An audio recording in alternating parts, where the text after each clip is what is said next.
यह कहानी उन सभी लोगों के लिए है जो अपनी जिंदगी में कठिनाइयों का सामना कर रहे हैं और समझ नहीं पा रहे हैं कि कैसे आगे बढ़ें। यह कहानी एक छोटे से हिरण्य की है जो अपने जीवन की सबसे कठिन परिस्थिति का सामना कर रहा था।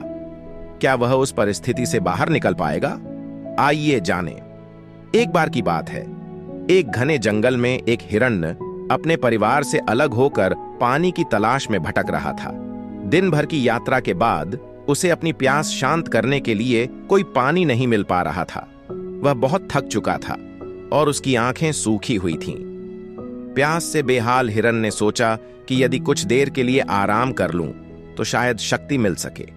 इसी सोच के साथ वह एक पेड़ के नीचे बैठ गया और अपनी आंखें बंद कर ली। थोड़ी देर बाद उसे नदी की हल्की आवाज सुनाई दी। वह तुरंत खड़ा हुआ और पानी की आवाज की दिशा में चलने लगा।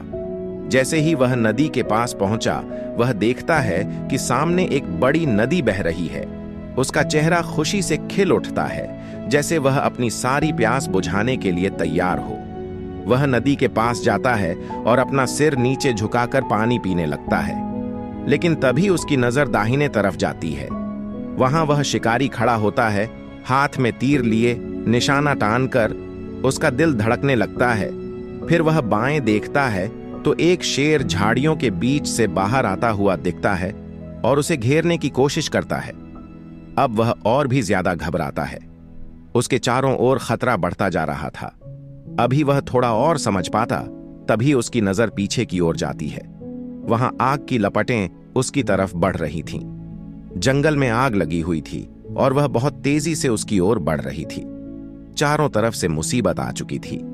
अब वह समझ नहीं पा रहा था कि उसे क्या करना चाहिए। कुछ पल के लिए वह बिल्कुल थम सा गया और फिर उसने सोचा, क्या मैं यहीं रुककर मर जाऊं या फिर मुझे भागकर अपनी जान बचानी चाहिए। उसने अपने मन को शांत किया और सोचने लगा, क्या यह सच में मेरी मौत का समय है? क्या मैं भागकर कुछ और कर सकता हूं? तभी अचानक उसे आकाश में काले बादल घेरते हुए दिखते हैं। बादल जैसे ही घिरते हैं, बारिश शुरू हो जाती है। बारिश की तेज बूंदों ने जंगल की आग को बुझा दिया। इससे आग की लपटें धीरे धीरे कम होने लगीं। बारिश के कारण शिकारी का निशाना भी चूक गया। अब हिरण्य को कोई भी खतरा नजर नहीं आ रहा था। हिरण्य जैसे ही पानी पीते हुए सिर उठाता है, उसे पीछे की आग बुझी हुई और शिकारी कहीं नजर नहीं आता। शेर भी पीछे की ओर चला गया। वह समझ गया कि हर स्थिति में धैर्य और शांति से काम लेने पर बड़ी से बड़ी मुसीबत भी टल सकती है। प्रिय दोस्तों, इस कहानी से हमें यह सीखने को मिलता है कि जीवन में कभी भी कोई समस्या हमारे रास्ते से नहीं हट सकती, जब तक हम उसे सही तरीके से और धैर्यपूर्वक नहीं संभालते। जैसे हिरण्य ने शांति से अपने रास्ते पर ध्यान केंद्रित किया और समस्या को बिना घबराए हल करने की कोशिश की, वैसे ही हमें भी अपनी परेशानियों से घबराना नहीं चाहिए। मुसीबतों से भागने के बजाय हमें उन्हें समझने और शांतिपूर्वक उनका सामना करना चाहिए। हमारी जिंदगी में भी कभी न कभी चारों ओर से समस्याएं आ जाती हैं, लेकिन जैसा कि इस कहानी में देखा, हमें सबसे पहले धैर्य रखने की जरूरत है। केवल घबराने से कोई हल नहीं निकलता। अगर हम शांत रहकर सोचें तो हमें सही रास्ता मिल सकता है। जैसे ही हिरण्य ने अपनी प्यास बुझाने पर ध्यान केंद्रित किया, वैसे ही हमें भी अपने जीवन के उद्देश्यों पर ध्यान केंद्रित करना चाहिए।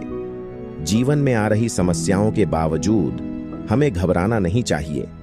हम यदि शांति से अपना काम करते रहें तो अंत में वही हमारे लिए सही होगा।